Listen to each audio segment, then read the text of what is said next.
What I Am. Written by Night Breeze. Read by No One and Nobody.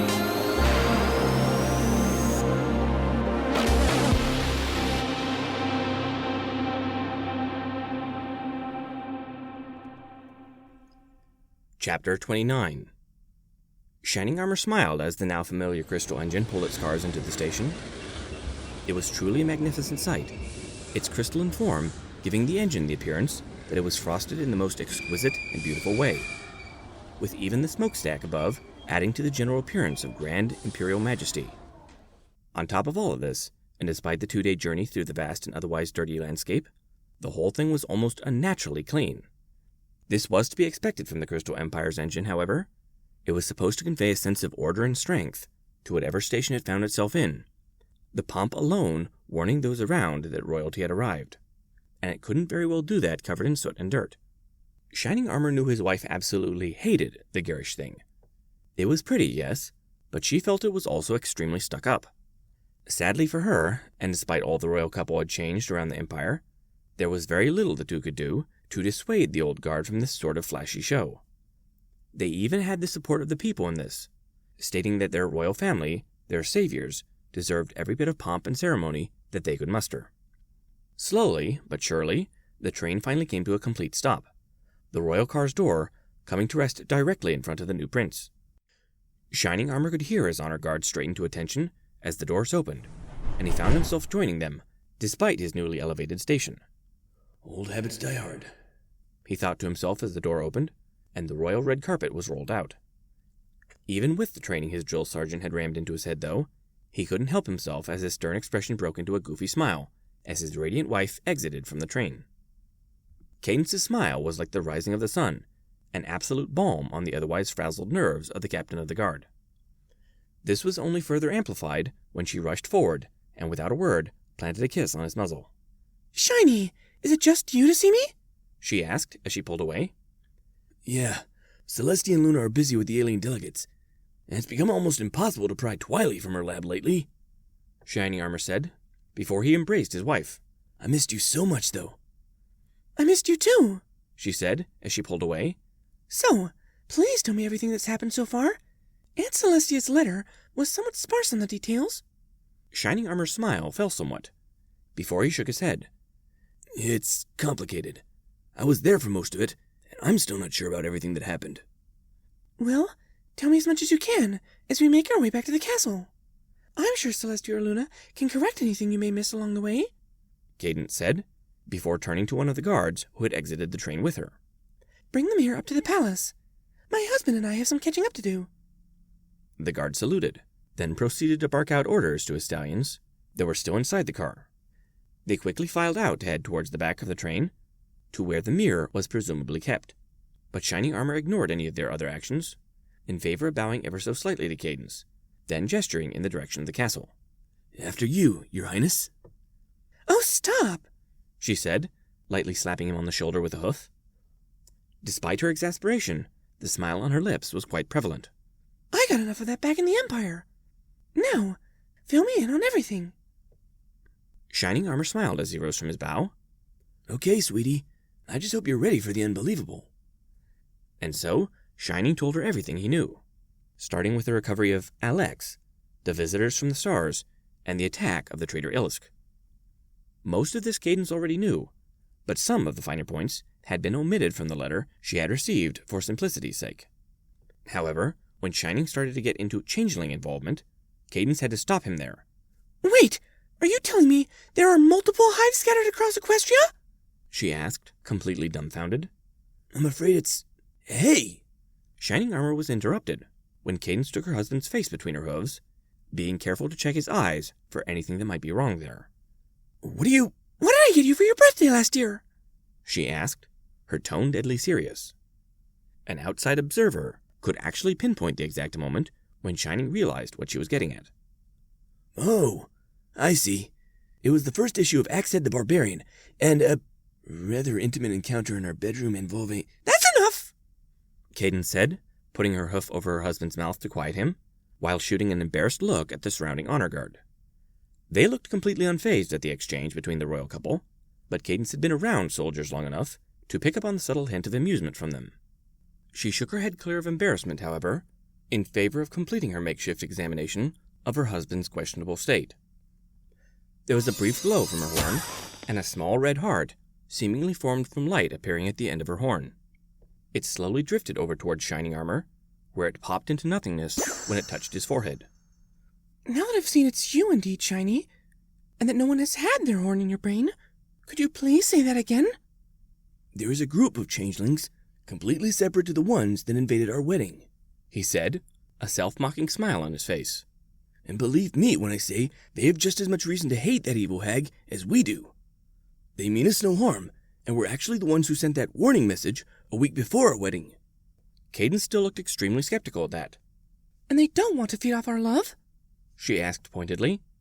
Oh, they still want to do that. Shining Armor said dismissively. Aha!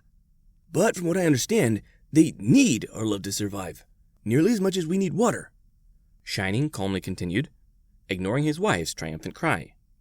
They bear no actual malice, and do not want to conquer us. In fact, they are both weaker than us and on average actually have far fewer numbers than us. Cadence's once smug smile slowly turned into one of thoughtfulness as Shining continued his explanation. But Chrysalis had... So many that they seemed to blot out the sun? Yeah, I know. Apparently the changelings not in her group weren't too happy with it either, Shining said as he began walking again. As she fell in step beside him, Cadence found her curiosity piqued. Why wouldn't they be happy? They're changelings, right? If Chrysalis's forces were so numerous, wouldn't it have been beneficial to them to join forces with her and conquer us? Short term, absolutely. They would have crushed us, and we'd all be either their puppets or their food. With the coup, all our heavy hitters, namely the elements of harmony and the princesses, would all be captured. Our top brass would have been gone too, which would mean that our military would be thrown into confusion, making cleanup of the remaining forces relatively easy. Shining explained, easily painting a scenario of total and complete defeat. He then looked at her, his expression one that Cadence had a hard time placing. But they didn't. From what I've learned from the friendly bugs, this would have been the complete opposite of a victory in every sense of the word, and they apparently have proof to back that up.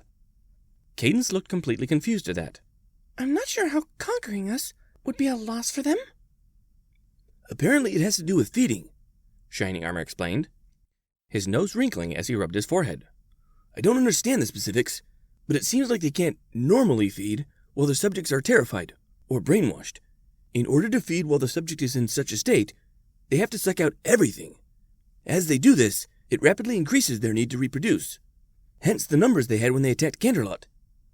Once they start doing this, it's really hard to stop. Eventually, they run out of ponies, so they move on to animals, then plants, even the microscopic life in the earth, until... You mean, until Equestria resembles the Badlands? Cadence asked with a shiver. Dear, that's exactly where Chrysalis's hive is. They had those numbers not because they're naturally that much more numerous than us, but because they've done this before. We were just the next on the list, so to speak. The changelings call it locust warfare, and so far, every single one I've talked to speaks about it in the same hushed, terrified tones, Shining said as he stopped and turned to face her. His expression was gravely serious, and Cadence couldn't help but note a subtle undertone of disgust in the stallion's eyes. The process doesn't just kill the ponies, but it messes with the minds of the changelings as well. Turns them more and more into savages, and less into thinking, rational creatures. Eventually, they lose all power of independent thought, and have to rely on the queen for everything. Problem is that while she's more resistant, she's not exactly immune herself.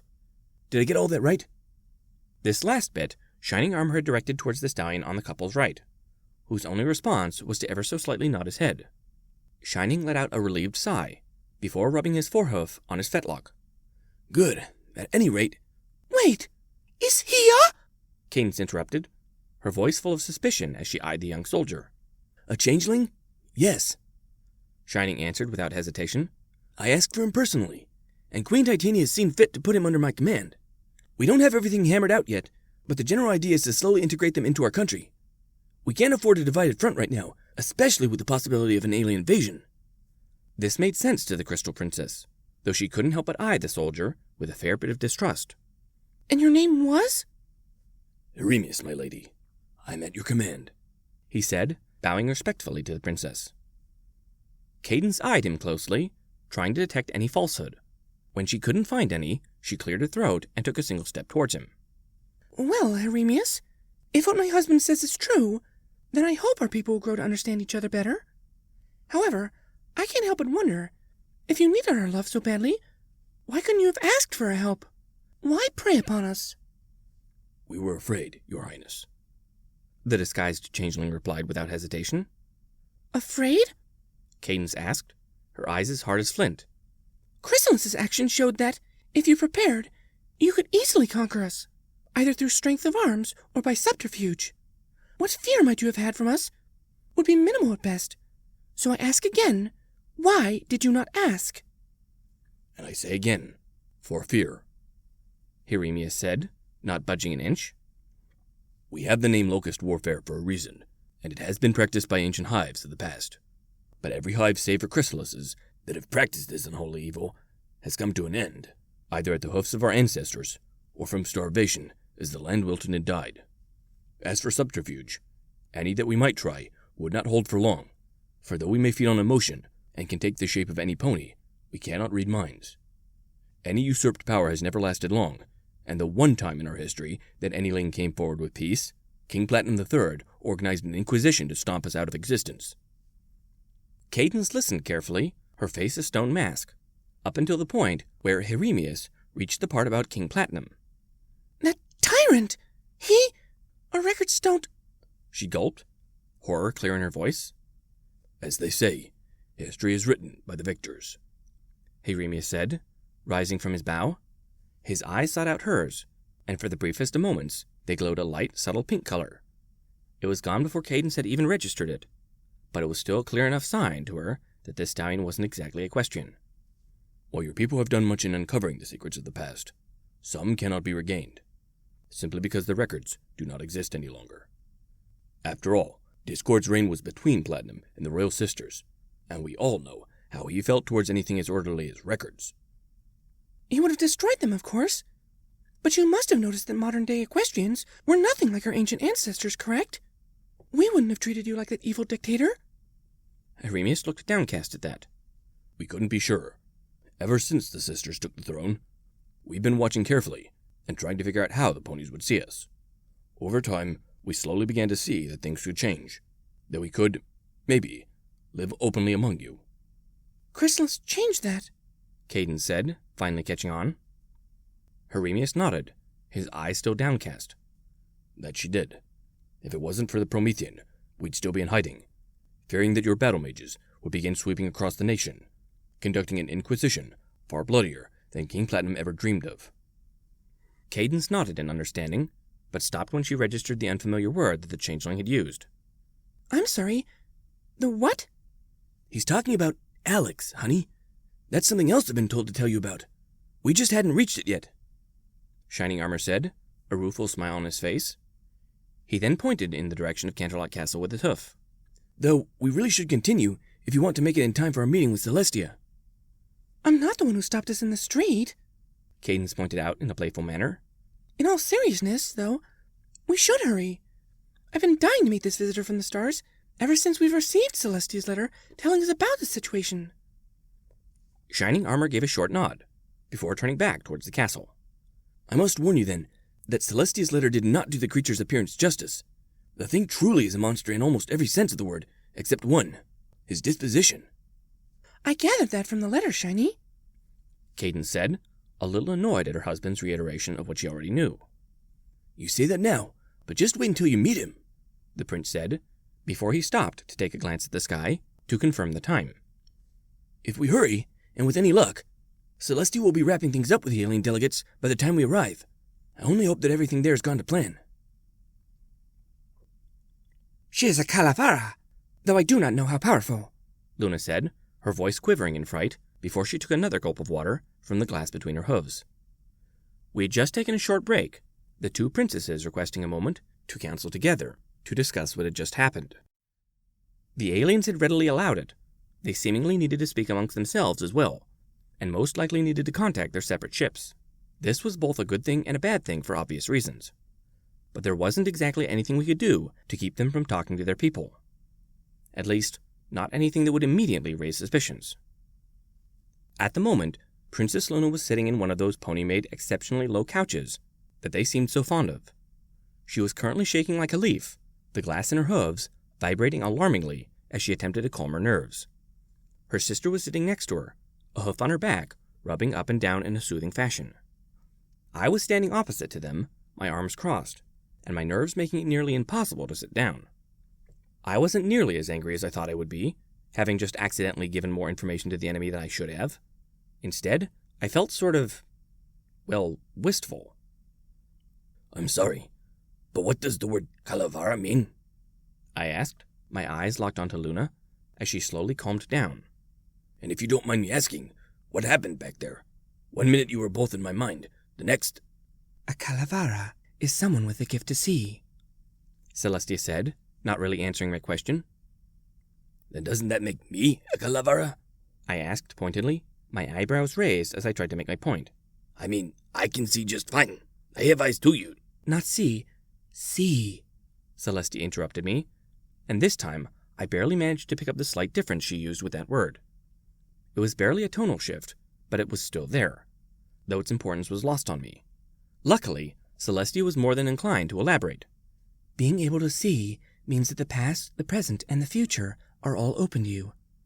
The possibilities that make up the uncertain become like an open book, and ones with this gift are given the information needed to change this future. It suddenly clicked with me what she was getting at. Wait. Are you telling me that Miss Snake Lady out there is a freaking prophet? I asked, not quite believing what I was saying. Celestia looked at me curiously, obviously not familiar with the word, while Luna only nodded in mute approval. Oh, that's a fine how do you know, I muttered under my breath. No need to hide anything. If she can just see the future at will, and why need me at all? Shouldn't she be able to just see the bad guys?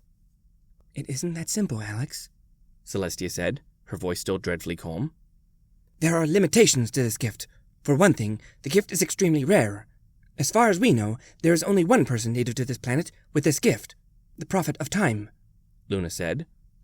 I noticed that the word calavera was now automatically being replaced with the word prophet by my implants. But I ignored this change, as well as the script scrolling across my vision, in favor of paying attention to what the dark blue pony had to say. The Prophet is a zebra and the head shaman of her people. As rare as this gift is, however, it is even rarer to find someone who has any degree of control over their gift. It usually requires some kind of trigger to cause a kalar, and those triggers are even more unpredictable to detect than prophets themselves. Kalar was another unfamiliar word, but based on context, she probably meant vision. I was about to ask to confirm as much, but was stopped before I could even form the question in my head when Celestia asked one of her own. I apologize, Alex, but why does your language have a word for people with such abilities? I was under the assumption that your people had lost their magic long ago, and anything that remained would have been myths and legends. You answered your own question there, Celestia. Our myths and legends are full of people doing the impossible, with the first and foremost among those powers being the ability to see the future. In fact, you've already heard of one of our great ancient prophets, though you probably weren't told as much at the time. Both looked at me in confusion at that, but one brush of my uninjured hand over my injured one was enough to clarify that. This Oracle in Titania's story? Luna asked, with interest. I assumed Oracle had some kind of power along those lines, though at the time I thought that, as well as the arriving humans, conflicted with your earlier assertions, that magic did not exist on your world. Oracle wasn't her name, it was her occupation, I corrected her, before settling down on the couch opposite to them. I don't remember her real name, but that hardly matters. In ancient Greece, there was a place called Delphi, which was famous for the temple and the prophet inside. Many of the old records, stories, and legends we still have of Greeks speak regularly about the Oracle of Delphi. So much so that if you're talking about any oracle on Earth, there is an incredibly high chance that you're speaking about her. Most people nowadays thought that she probably took a lot of drugs and rambled crazy talk, while the people around her took notes and claimed that they were prophecies. Knowing that we once had a magical field, though, that assumption's probably not even close to the truth. Celestia nodded her understanding, before looking down towards the floor. As interesting as that is, it is somewhat aside from the point. She is a prophet, and those should always be treated with caution. Agreed, which leads us back to the original question, I said, before looking back to Luna. What happened? I assume because of how shaken up you are, you followed her and saw what she saw. Otherwise, I'm not sure you'd be this disturbed, shaking up, shook up. Luna ignored my stumbling attempt to speak her language properly, and instead focused on the water in her cup. I do not think I have the words to do what I saw justice. But this much I do know. We need help, and we need it now. We have a few days at best, and I do not believe we have the time or the expertise to complete the omniscope in time. Which means that we need either the snake's help, or we really need that portal, and now, I said, as I rubbed my chin thoughtfully. The portal should be arriving today, Celestia said, causing my heart to leap into my throat without warning. At the very least, it may give us a way to have some of our people escape the coming calamity. We could call in reinforcements, I interrupted, before looking up at the two. Think about it. Just on the other side is my world, a world that has the technology to complete the computer for the omniscope. We just need a proper interface, and with the shards of my friends, I think we'd be able to fill that gap. We will need to forge them together, though, Luna said. I stared at her blankly for a few seconds, before she chose to elaborate. Akatesh was being quite serious. I saw exactly what you were talking about, and it fails. A room full of humans and ponies, all surrounding the omniscope, and the whole thing sputters and dies before the ceiling caves in as the castle is destroyed. A voice then proclaimed that the die is cast. The fallen must be forged anew before the rising of the new moon, else all will be lost. We all fell into silence after that, and I let out a short cough. I don't suppose you can delay the new moon? I asked, half-jokingly. You know full well that that will not delay the prophecy, Luna said, her voice filled with a mix of disapproval and amusement. I do not believe we have the luxury to treat our guests with any more distrust, Celestia said, before standing up. We must call a council of war, and I feel we must include them in our discussions if we are to have any chance of success. I don't suppose there is a chance that she somehow tricked you, that she was somehow seeing the future? I asked, half hoping, half fearing the answer I was about to get. There is none, Luna said, shaking her head. At first I thought it might be a deception, but when I tried to leave, it was as if the very Telkar around us was forcing me to stay. It is my domain, yet it screamed at me as the vision twisted the dreamscape around us, begging me not to go, not to leave, before first seeing how this tragedy could be averted. Well, if that's the case, then we'll need a few more people for this council before we can really get our defenses in place, I said as I stood up. I think it's about time I took a look at this mirror. See if we can't get any rangers over here to help. Alex, the mirror may not be active, Luna gently rebuked me. According to Titania, it only opens once every 30 moons. According to my planet's moon, not yours, I said, putting careful emphasis on those words. Tell me, why is that? This seemed to stump the two princesses, as they both just sat there, trying to figure out this conundrum. I would assume that it has something to do with how the portal is powered, Celestia finally said. I think so too, and if that's the case, it's most likely drawing power from the moon, because as we've already established, Earth doesn't have any magic. Not anymore, anyway, I said, bringing the other two to where I was trying to get them. I'm not an expert on this, far from it, in fact, but if the mirror is here, and it still works, even after all this time, shouldn't it be possible to open the portal on this side? To power it from this end? The silence that followed my guess was profound, and I could almost hear the wheels turning in the two ponies' heads. Finally, Luna gave a single nod. Your reasoning is sound, but in practice, it may be completely different. We will have to see. Agreed, but first, I think it is time to extend a hoof of peace to the aliens in the next room, Celestia said as she stood up. They have been waiting long enough, and we do not have the time to continue to treat them as the enemy. I let out a small defeated sigh, before massaging my eyes with my hand. I guess you're right. Let's go ahead and get this over with.